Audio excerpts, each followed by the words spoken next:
Hello and welcome to Razzmatazz with Rashi. My today's guest is a full-time development finance professional, wife to a design entrepreneur, and a mom to three lovely boys. Between her work, travel, and managing three boys, she loves to take out time for her newfound passion, and that is blogging. And she blogs at AAAmommy.com. So let's welcome our today's guest, Sakshi Verma. Hello everyone, I'm so glad to be here and thanks so much Rashi for calling me to be a part of your show Razzmatazz with Rashi to talk about my first ebook, Raising Capable Children. I'm really looking forward to sharing details of the book with you and I hope you will download and read it. This book is basically a synthesis of my views and thoughts on parenting. I don't think parenting was ever an easy job, but in this fast changing world with so many internal and external influences on our children, I think parenting has become a very complex job. And a lot of times we as parents don't know what to do, or people like me, we keep going to Google to search for ideas on how to deal with daily issues that crop up. I also firmly believe that as parents, our job is to shape our children's values, attitudes and skills and then let them set sail on the seas of life. We need not be people who are shaping our children's lives or telling them what to do or what to become.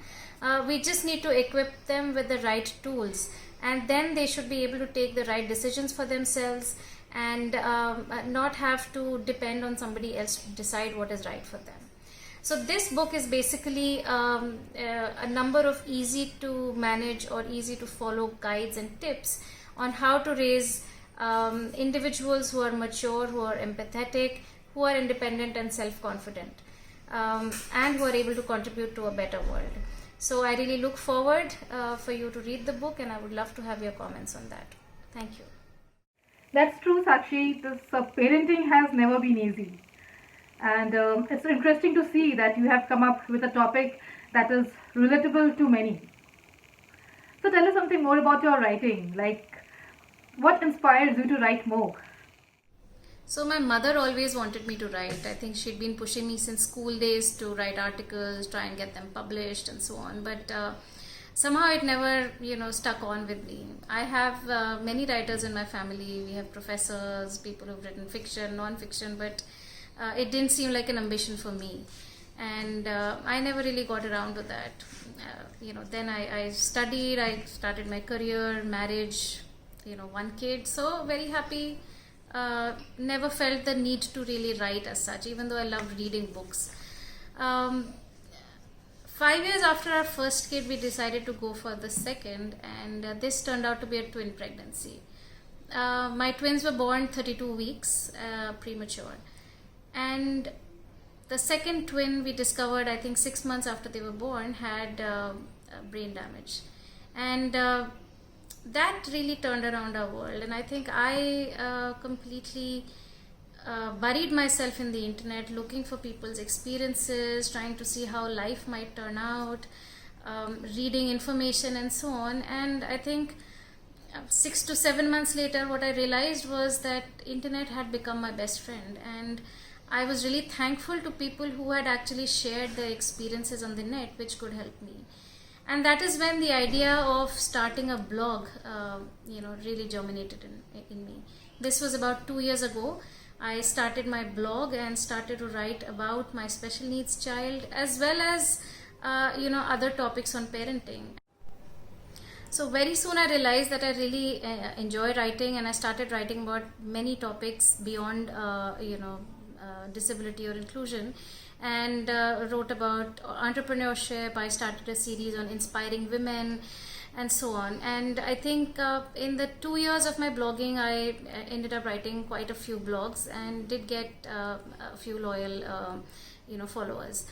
Then I came across the Blog Chatter challenge, the daily writing. With my career and all of the traveling and family, it was something very tough to do. But I decided to go with it and ended up at 26 good blogs.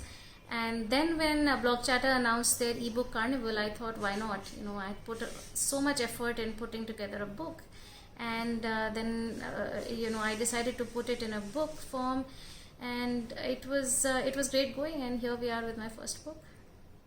Very true, Sakshi. Sometimes internet does become the best friend that we need. And I really appreciate that you took up the challenge and converted all your blog posts to this beautiful book. Because there are many parents out there who are looking for similar information. And I'm sure this book will be really helpful to them. So now I'll request you to read a few lines from this book. So this afternoon we watched the movie Founder, which is about the founder of McDonald's, the guy who took the McDonald's brand not only all over America but all over the world, and today it's a household word. And at the end of the movie, he talks about what really brought him to this point in life, and he used the word persistence. And what he said resonated very much with what I had written, in my book on perseverance. So when Rashi asked me to read an excerpt from my book, I thought, why not perseverance? Because this is a quality I believe that is the single most important ingredient in determining one's success in life. So let me read a bit from that chapter for you, and I hope you will enjoy it. Like I said, this is the most important factor in determining success. So talent, intelligence, IQ, knowledge, all of these will go waste if one doesn't persevere. For let us take us for granted that in life difficulties will come along the way, and the only way to tackle them is through grit and perseverance. Hence, these are really important tools that you need to include in your kids' arsenal to deal with life. These are the extra ingredients that would help them reach their goals. Perseverance is the ability and the self-control to continue to push through with a task, working to overcome challenges on the way. It is the ability to continue to get up and go regardless of how many times one falls. So, we can hear many success stories. I talked about the founder, but any success story you pick up, you will find that all of those people have managed to persevere through any challenge that they, got in their lives. So, let me share some tips from that chapter on how to build perseverance in your children. Number one is develop their self-confidence and self-worth. Perseverance will come only when one believes in themselves. If I think I'm no good and I fail at something, I'll say, well, of course that was to happen because I'm anyway no good. So unless you build their self-confidence and their ability to believe in themselves, perseverance will be hard to come by. So we mindfully need to build our children's sense of self-worth.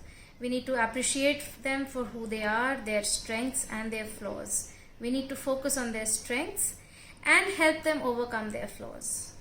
The second most important point is to focus on the effort.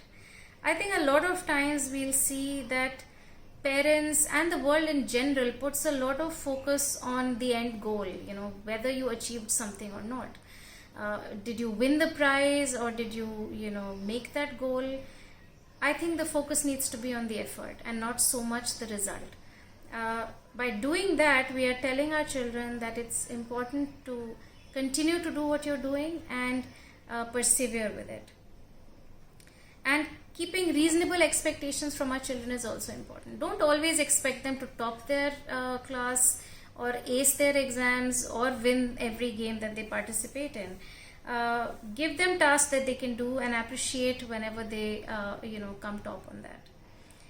And finally, encourage them to practice, because practice is something that makes someone perfect. Perseverance comes with regularly doing something. Doing it once or twice will not lead to the results we want to. So these are some of the tips. There are some more that I have shared in the chapter. Do give it a read and let me know what you think. Very well said. And I would love to read all the tips you have shared in this book. It was so lovely to have you on my show. Thank you so much. And now stay tuned as I come up with my next episode with another wonderful author. So stay tuned and keep watching Razzmatazz with Rashi.